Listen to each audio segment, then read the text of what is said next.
De l'autre côté du miroir. De l'autre côté du miroir. Entretien avec Chendali en 5 épisodes. De l'autre côté du miroir. Le professeur Chendali partage avec nous ses compréhensions, réflexions et visions sur les échanges culturels sino-européens en s'appuyant sur son expertise des grands thèmes de la philosophie et la littérature chinoise. Épisode 1 : Voltaire et la Chine. De l'autre côté du miroir. En introduction de notre podcast, permettez-moi une lecture. Zhuangzi rêva une fois qu'il était un papillon qui voltait et voltigeait, heureux de lui-même et faisant ce qui lui plaisait. Il ne savait pas qu'il était Zhuangzi. Soudain, il se réveilla et il se tenait là, un Zhuangzi indiscutable et massif. Mais il ne savait pas s'il était Zhuangzi qui avait rêvé qu'il était un papillon ou un papillon qui rêvait qu'il était Zhuangzi. Entre Zhuangzi et un papillon, il doit bien exister une différence. C'est ce qu'on appelle la transformation des choses. Je viens de vous lire l'extrait d'un très ancien texte chinois datant du 5e siècle avant Jésus-Christ, communément attribué à Zhuangzi, le grand philosophe et fondateur du taoïsme. Cette parabole chinoise est aujourd'hui connue par tout le monde et continue à nous confronter à des grandes questions auxquelles on n'a toujours pas de réponse. En France, en particulier à Paris, capitale de la mode, Zadig et Voltaire renvoient à un créateur de mode très connu en Chine. Ce n'est certainement pas un hasard, car Voltaire, oui, le nôtre, notre philosophe des Lumières, a été influencé par cette histoire du rêve du papillon qui tente de révéler la nature du monde. Nous allons en parler avec Monsieur Chendali, écrivain chinois et auteur, entre autres, de « De l'autre côté du miroir, un dialogue transculturel Chine-France ».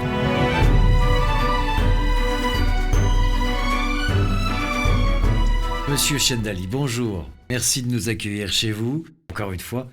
Nous allons parler ensemble quelques heures du siècle des Lumières, mais avant, s'il vous plaît, avant de nous asseoir autour des micros que nous avons installés chez vous, encore une fois, merci de nous avoir permis de prendre nos aises et d'installer notre matériel. Est-ce que vous pouvez nous raconter brièvement, en guise d'introduction à notre discussion, pour quelles raisons vous avez choisi de parler de Voltaire, la figure majeure des Lumières? Comme vous l'avez très justement indiqué, la figure majeure des Lumières, Voltaire, aurait découvert le taoïsme et le confucianisme et y aurait puisé des éléments concrets intéressants. D'accord. Si Leibniz a été influencé par la pensée chinoise classique pour élaborer son harmonie préétablie, Voltaire, lui, reste un des penseurs européens qui s'est intéressé très tôt à la culture chinoise, car il a puisé directement de l'inspiration dans la littérature populaire des dynasties Ming et Qing de la Chine. C'est la raison pour laquelle j'ai choisi comme thème de mon exposé Voltaire et la Chine. Eh bien, merci pour cette introduction, merci pour ce choix de thème sur Voltaire. Installons-nous autour des micros confortablement. Allez-y, asseyez-vous, je vous en prie. Nous apprenons, c'est vrai, en France très tôt à l'école que le siècle des Lumières est la période du XVIIIe marquée par un grand développement intellectuel, culturel également, mais pas seulement en France, partout en Europe. Mais par contre, peu d'entre nous, sauf le cercle des initiés comme vous, savent que la culture chinoise a contribué à l'émergence du mouvement des Lumières, en inspirant notamment Voltaire. Est-ce juste ? Voltaire doit être cité parmi les grands penseurs du XVIIIe siècle français. Toute sa vie, il n'a eu de cesse d'affirmer sa foi en une civilisation perfectible, ce qui l'a rapproché de la pensée chinoise, dont le confucianisme constitue l'élément essentiel. Dans le chapitre 7 de Zadig ou la destinée, Voltaire fait parler en chinois l'homme de Kambalou, c'est-à-dire l'homme de Pékin, lequel met en valeur Li et Tian, qui signifie la raison et la lumière naturelle. Aux yeux de Zadig, écrit Voltaire, l'homme de Cathay est le plus raisonnable de tous, incarnant l'esprit chinois. D'accord, monsieur. Vous affirmez donc que Voltaire s'est rapproché de la pensée chinoise très tôt. Mais pouvez-vous nous donner un exemple concret où Voltaire se serait inspiré de la culture chinoise? Une œuvre chinoise, par exemple, mais une œuvre précise en particulier. En tant que philosophe des Lumières et considéré comme l'homme universel, Voltaire a été influencé par le taoïsme. En 1747, il écrivit à Fontenay-aux-Roses son célèbre conte philosophique Zadig ou la destinée, dont l'inspiration venait d'un conte chinois intitulé Zhuangzi. Et quelle est l'histoire de ce conte chinois? Après les bizarres obsèques de sa femme, s'adonne entièrement à sa chère philosophie et devient célèbre dans la secte du Tao. Ce dernier avait été traduit et publié dans la revue Description dirigée par le père Duhalde. Zhuangzi écrivait: comment saurais-je si l'amour de la vie n'est pas une illusion?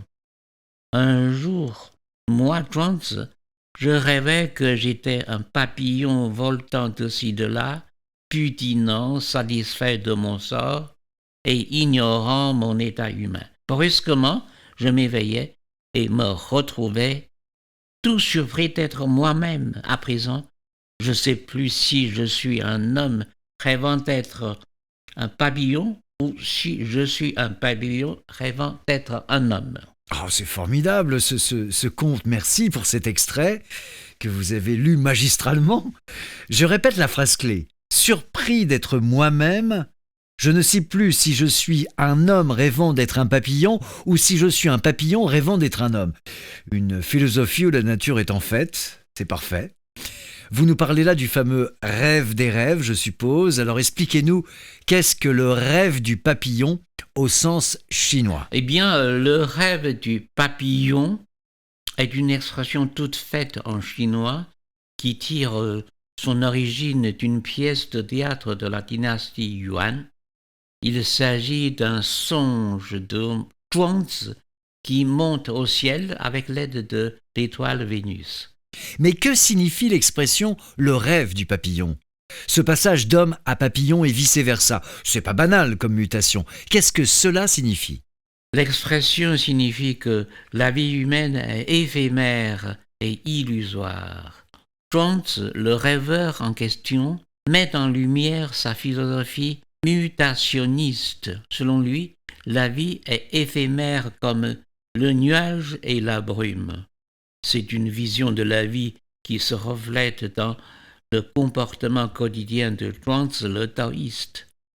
Un jour, au cours d'un voyage, Zhuangzi rencontre au pied d'une montagne une veuve en deuil en train d'éventer la tombe de son défunt époux. Étonné, il lui demande pourquoi. La jeune femme lui répond: de son vivant, mon mari bien-aimé me disait qu'après son décès, je ne pourrais m'épouser un autre homme que quand la terre de sa tombe serait sèche. Comme cette terre est toujours humide et que ça met encore du temps à sécher, je l'évente pour que... Inutile de donner la suite. Les propos de la femme ont beaucoup impressionné Zhuangzi. À son retour à la maison, l'idée lui vient de tester sa propre épouse qui lui a toujours juré fidélité et dévouement. Zhuangzi simule donc la mort. L'épouse met alors le philosophe dans un cercueil, mais la dame trouve en un rien de temps un bel amant et décide de l'épouser. Le jour des noces, dans la chambre nuptiale, le nouveau marié a soudain une crise cardiaque Pour le sauver, il faut un alcool dans lequel on doit mettre la cervelle d'un homme fraîchement mort. Oh, c'est une singulière potion tout de même. Hein. Et que fait la femme infidèle? Sans hésiter, la femme se met à casser le cercueil de son ex-mari à l'aide d'une hache pour chercher la cervelle. Juste à ce moment, le philosophe se réveille et prend en flagrant délit sa très fidèle épouse, une hache à la main. Mais c'est un scénario de série d'épouvante. C'est horrible. Et comment Voltaire a transposé cette histoire de prélèvement de cervelle du mari trompé, découpé à la hache? Voltaire a lu ce conte et a repris l'épisode de la veuve dans son propre conte critique Zadig ou la destinée, lequel raconte le rêve du papillon. Zadig ou la destinée. Je me souviens très bien avoir étudié ce conte au lycée. Par contre, j'en connaissais pas l'origine chinoise. Voltaire appelle son conte Zadig une histoire orientale. C'est ça. Ce sont les tribulations d'un jeune prince nommé Zadig. Sous la plume de Voltaire, Zadig, abandonné par sa fiancée Azora, une femme infidèle et difficile à vivre. Un jour, Azora revient d'une promenade et dit à Zadig, son mari: « J'ai été consoler la jeune veuve Khosrou qui vient d'élever un tombeau à son époux près d'un ruisseau. Elle a promis de demeurer à ce tombeau tant que l'eau du ruisseau coulerait auprès. Mais 2 jours après la mort de son époux, avec empressement, elle a commencé à détourner le ruisseau. » Et Azora éclatait en violents reproches contre la jeune veuve. Mais Zadig est très malin. Il décide de tester la fidélité d'Azora en faisant le mort comme Zhuangzi, le taoïste chinois. On annonce bientôt le décès de Zadig à Azora. La jeune épouse pleure en s'arrachant les cheveux et jure de mourir devant le tombeau de Zadig. Cador, un ami intime de Zadig, vient consoler Azora. La dame tombe vite amoureuse de lui et les 2 jeunes gens deviennent amants. Au cours d'un dîner, Cador a pris tout à coup un mal de rate si aigu qu'il ne peut s'apaiser que par l'application d'un nez coupé sur un corps mort la veille. En voilà un remède bien étrange. Hein? Alors, Azora n'hésite pas une seconde, puis prend un rasoir court au tombeau de Zadig qu'elle arrose de ses larmes avant d'approcher la lame du nez de son mari étendu au fond du cercueil. Zadig se relève soudain.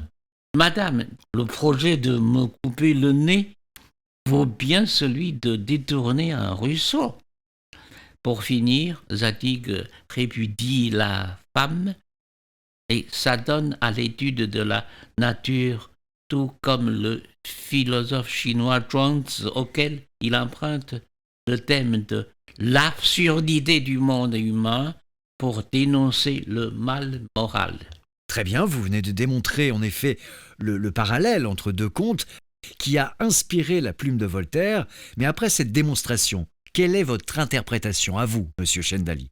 Ici, il s'agit d'un thème de la littérature comparée, phénomène de l'interférence culturelle entre la Chine et l'Europe, qui nous permettrait de bien comprendre l'autre.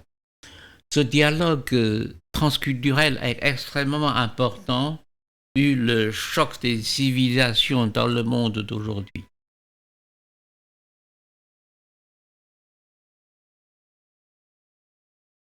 Le fait que Voltaire s'est intéressé au rêve du papillon de Zhuangzi prouve que la pensée taoïste a influencé certains philosophes européens. En France, la conception taoïste de l'univers a été révélée aux Français par le Tao Te Ching, c'est-à-dire le livre du Tao et de sa vertu. Ce classique chinois, en 5000 caractères dû à Lao Tzu, est à l'origine du taoïsme qui prône le retrait de la société humaine afin d'atteindre le Tao. Pouvez-vous, s'il vous plaît, monsieur, nous définir le Tao rapidement? Selon les taoïstes chinois, tout l'univers est un mouvement continu de flux et de reflux, d'où une vie sans créateur. Aujourd'hui, cette théorie permet aux gens de reconsidérer la thèse sur le Big Bang dans le sens de l'idée de mouvement créatif continu. Toute chose en mouvement conduit nécessairement à son contraire. À son apogée, tout être commence à faillir. Il en résulte une défaillance prématurée qui n'est pas conforme à l'ordre du Tao. Cette conception n'est pas difficile à comprendre. Par exemple, quand on arrive au sommet de la montagne, on est obligé de descendre. Il en est de même pour la vie de l'homme. Ne dit-on pas en français, la coupe déborde. Bref, tout démontre que Voltaire a subi l'influence confucéenne de la morale sociale de Confucius et de la conception de la vie de Lao Tzu. Monsieur Chen, Zhuangzi n'a pas été le seul auteur chinois qui a inspiré notre Voltaire national. Le rêve du papillon n'est pas la seule histoire chinoise qu'il a reprise. Vous racontez dans votre livre votre investissement dans les relations entre la Chine et la France, y compris dans des périodes difficiles, voire glaciales.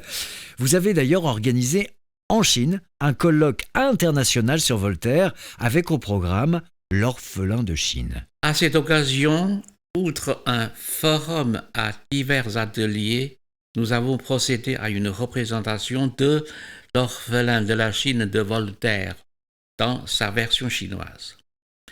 Et cela d'une façon fort originale. Racontez-nous quelques détails. Qu'est-ce qui fait que c'était original pour vous? Il s'agissait d'une mise en scène, ou plus précisément de 3 mises en scène, par 3 troupes de théâtre chinois. C'est donc une sorte d'interprétation théâtrale comparée. Le jour du colloque consacré à Voltaire, la représentation eut lieu dans un vieux théâtre datant de la dynastie Manzhou qui possédait 2 scènes séparées. Au lever du rideau, la troupe du théâtre municipal de Tianjin joua les 2 premiers actes de la pièce. Quand arriva le 3e acte, les spectateurs furent invités à tourner leur regard sur la seconde scène située en face de la première. La troupe de l'opéra local de la province du Hebei prit le relais jusqu'au dénouement de l'histoire. Cette façon originale de jouer en chinois une pièce écrite par Voltaire amusa beaucoup les spectateurs. Ah, j'imagine, en effet. Mais vous avez parlé de 3 mises en scène différentes. Quelle est la 3e? Le soir même, on retrouva l'histoire de l'orphelin, mais cette fois-ci dans sa version classique chinoise et représentée par une troupe d'opéra de Pékin. Ce fut donc une mise en scène 3 en 1, une fusion de 2 civilisations en quelque sorte. Pourquoi Voltaire s'est-il intéressé à une histoire pareille? L'orphelin de la Chine de Voltaire. Et pourquoi il l'a transplanté en France? Quel est le sens de sa démarche, selon vous? La tragédie L'orphelin de la Chine de Voltaire a été créée en 1655 à la Comédie Française. L'auteur a puisé son inspiration dans un recueil d'opéras chinois traditionnels compilé sous la dynastie de Yuan, dynastie mongole qui a régné en Chine de 1280 à 1368. Il s'agit là de l'une des 10 grandes tragédies classiques chinoises.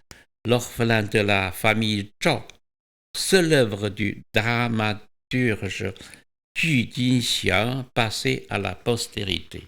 Très bien, je comprends, c'est clair. Mais pourquoi Voltaire a-t-il transplanté en France une histoire de la Chine, qui est quand même à l'époque un pays de l'Orient très très très lointain? Rappelons que nous sommes au XVIIIe siècle. Eh bien, dans une lettre à son protecteur, le maréchal-duc de Richelieu, Voltaire expliquait: l'idée de cette tragédie me vint, il y a quelque temps, à la lecture de L'orphelin de Zhao, tragédie chinoise traduite par le père de Prémart, qu'on trouve dans le recueil que le père Duhalde a donné au public. Cette pièce chinoise fut composée au XIVe siècle sous la dynastie même de Gengis Khan. C'est une nouvelle preuve que les vainqueurs tartares ne changeaient point les mœurs de la nation vaincue, dit Voltaire. Ils protégèrent tous les arts établis à la Chine, ils adoptèrent toutes les lois. L'ouvrage est supérieur à tout ce que nous faisons alors. Et à quand remonte cette histoire qui a donc inspiré Voltaire? La légende de l'orphelin des Zhao remonte aux histoires historiques de Sima Qian, traduites par le célèbre sinologue Édouard Chavannes. On en a tiré un opéra de Pékin, L'orphelin de la famille Zhao. L'histoire se passe dans la Chine antique à l'époque des printemps et automnes, au 7e siècle avant notre ère. Au duché de Qin, petit royaume de l'époque, le ministre de la Sûreté et de la Justice du nom de Tuan Guo persécute Zhao Dun, le premier ministre, un homme droit, influent du temps du vieux roi décédé, et fait tuer ainsi que tous les membres de sa famille. C'est expéditif, en effet. Vraiment tous? Il n'en reste qu'un, un enfant appelé Zhao Wu. Le bourreau cherche partout pour en finir avec ce dernier rejeton. Un vieux parasite de la famille Zhao dénommé Cheng Ying lui fait croire que l'orphelin a été retrouvé. En réalité, c'est son propre fils qui l'offre au persécuteur. Ce dernier, croyant avoir exterminé la famille Zhao jusqu'au dernier descendant, arrête la traque. L'orphelin est sauvé et plus tard, par une ruse du vieux parasite, devient le fils adoptif du ministre Truan. L'enfant grandit et quand Cheng Ying lui révèle enfin la terrible vérité sur son origine, Zhao, dévoré de rage, finit par tuer son père adoptif, Tuango. Par cet acte, je comprends qu'il venge ainsi tous les siens. C'est poignant comme histoire, très poignant. Ce qui est émouvant dans cette histoire, c'est le comportement du vieux parasite Cheng Ying. Pour sauver le fils de son bienfaiteur, il n'a pas hésité à sacrifier son propre fils. De plus, il accepte de subir un affront de la part de tous ceux selon lesquels il a trahi son maître pendant toutes ces longues années d'attente. C'est en effet à travers ce personnage que le dramaturge chinois Xu Jinxiang chantait les louanges de la vertu confucéenne.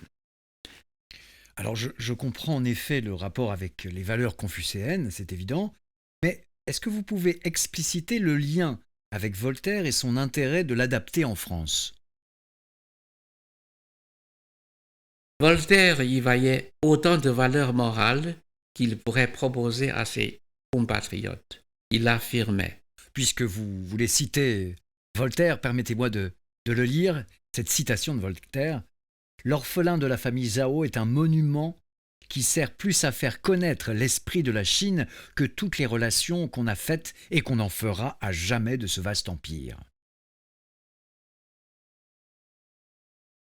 Pendant longtemps, la Chine, qui se trouvait au bout du monde, est restée un pays mystérieux pour les Français. Voltaire attendait de puiser aux sources chinoises afin de critiquer l'absolutisme en France. Voltaire est-il le seul à avoir porté la pensée de Confucius de la sorte en France, à cette époque-là en tout cas, au XVIIIe siècle? Quand on aborde l'introduction du confucianisme en France, on ne peut oublier le duc de Saint-Simon qui a traité dans ses mémoires des cérémonies de Confucius, ni le père Philippe Couplet qui a publié en 1687 son fameux traité sur Confucius, illustré du portrait du grand penseur chinois. Mais c'est surtout les missions jésuites qui ont contribué à la diffusion de la pensée de Confucius en Europe. Dans ce domaine, incontestablement, le père du Halde a joué un rôle important, un rôle éminent. Il a publié sa description, revue française, qui donne d'amples informations sur l'Empire du Milieu, en prodiguant une provision d'idées nouvelles. Et logiquement, je me permets de faire le lien, c'est dans la description du père du Halde que Voltaire découvre l'orphelin de la famille Zhao. Je comprends maintenant le cheminement, la pensée philosophique de Voltaire, qui est quand même le penseur des Lumières, aurait-elle ainsi nourri ses élans de progressiste? Car, vous savez mieux que moi, Voltaire est une personnalité engagée, il combat l'obscurantisme toute sa vie, il est désireux de prodiguer le savoir à tous et de lutter contre toute forme de préjugés. Toute sa vie, Voltaire n'a eu de cesse d'affirmer sa foi en une civilisation perfectible. Il considérait que l'orphelin de la famille Zhou incarnait l'ensemble des valeurs de la culture chinoise et qu'il pourrait, en l'introduisant en France, apporter à celle-ci quelque chose de neuf. Si l'orphelin de la famille Zhou l'a tant intéressé, c'est que cette pièce lui permettait de critiquer une certaine vanité de la civilisation française de l'époque, comme le danger de la métaphysique. Son admiration pour la Chine est sensible dans son conte philosophique Zadig. À travers l'image qu'il se faisait de l'Empire du Milieu, Voltaire diffusait en fait ses propres idées philosophiques. J'ai parfaitement compris, monsieur Chendali.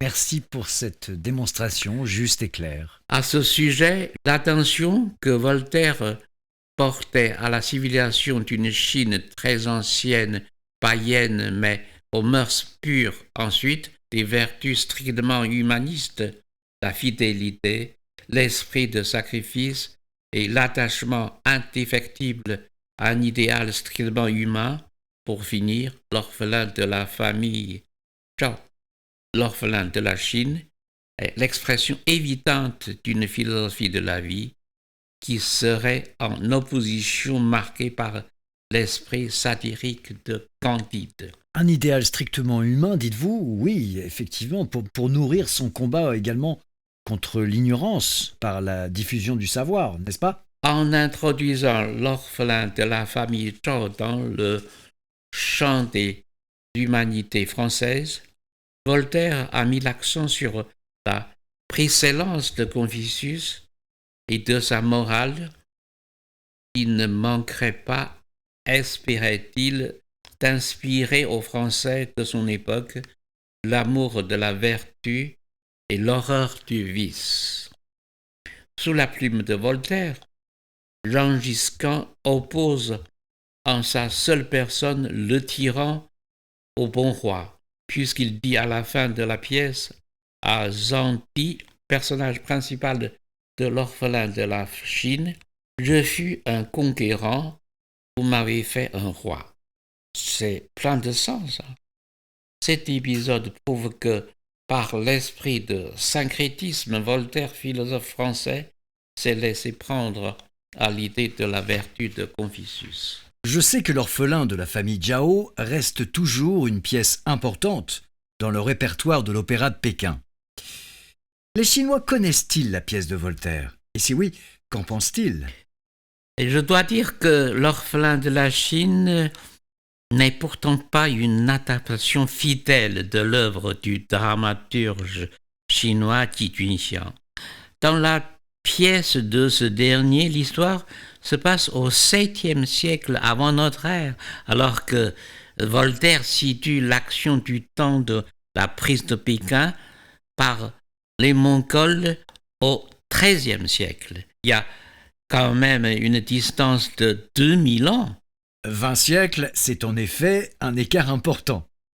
Est-ce que vous voulez bien replacer le déroulé de l'action dans cette adaptation libre, donc, de Voltaire? Gengis Khan a résolu d'exterminer la dynastie vaincue en massacrant jusqu'au dernier rejeton. Or, ce rejeton a été sauvé par le mandarin Zhang et son épouse Idame, qui l'ont substitué à leur propre enfant, tout comme l'a fait le lettré confucéen Cheng Ying dans l'orphelin de la famille Zhou. Le subterfuge est découvert et le couple condamné à mort. À ce moment critique, Gengis Khan reconnaît en la belle Idame celle qu'il a aimée sans espoir autrefois. Il la somme soit de se donner à lui, soit de mourir avec son mari Zanti. À ce moment, c'est-à-dire le moment où la belle va se donner la mort, que se passe-t-il? le tyran mongol intervient. Gagné par la grandeur d'âme du couple confucéen, il finit par pardonner. Voltaire termine ainsi sa tragédie illustrant le triomphe de la conception confucéenne. Finalement, l'adaptation libre de Voltaire, qui a pris des libertés avec le temps, comme vous l'avez souligné, a conservé l'essentiel. En effet, D'ailleurs, j'imagine que Voltaire n'est sans doute pas le seul auteur à avoir eu recours à cet artifice pour adapter une œuvre afin de faire passer ses propres idées. D'ailleurs, avez-vous un exemple d'adaptation dans la littérature chinoise qui fait appel au procédé qu'a utilisé Voltaire? la façon dont Voltaire adapte librement, si librement, une œuvre chinoise classique pour véhiculer ses propres pensées, ses propres opinions, me fait penser à un moine poète chinois qui s'appelle Su Manchu et qui, vers la fin de la dynastie Qing, traduisit Les Misérables de Victor Hugo d'une manière créative. C'est-à-dire, ce moine révolutionnaire, puisqu'il avait pris part à la révolution de 1911 dirigée par le docteur Sun Yat-sen, n'offrait au public que les 6 premiers chapitres du roman de Victor Hugo, le reste de la traduction n'étant qu'une transposition de son cru. Avait-il conservé l'héroïne des Misérables, la fameuse Cosette? Dans la version chinoise, Cosette s'appelle Gong la Jolie, c'est-à-dire la fille de Confucius. N'est-ce pas amusant que Su Manchu recourt à l'orpheline de la France pour faire sauter la féodalité séculaire en Chine? C'est amusant, oui, et c'est très touchant car cela a du sens également. Un sens fort, qu'en pensez-vous? Voilà un bel exemple dans l'histoire des échanges culturels entre diverses nations du monde. Vous dites dans votre livre que Voltaire est un confucéen français. Après notre discussion, je comprends. Votre position est juste. Quelle est aujourd'hui la place du confucianisme dans la société chinoise? Et selon vous, que peut apporter le confucianisme à notre monde d'aujourd'hui, à notre temps présent? Je profite de cette occasion pour vous dire que le confucianisme n'est pas une religion comme le bouddhisme d'Orient. C'est un malentendu que les Occidentaux le qualifient de religion, alors que la pensée de Confucius n'est autre qu'une idéologie qui a influencé la civilisation de la Chine jusqu'à nos jours. La preuve, la vie quotidienne en Chine est imprégnée des enseignements de Confucius. Confucius préconisait la grande communauté basée sur le jeûne, c'est-à-dire suprême vertu, ou si vous voulez, la vertu d'humanité.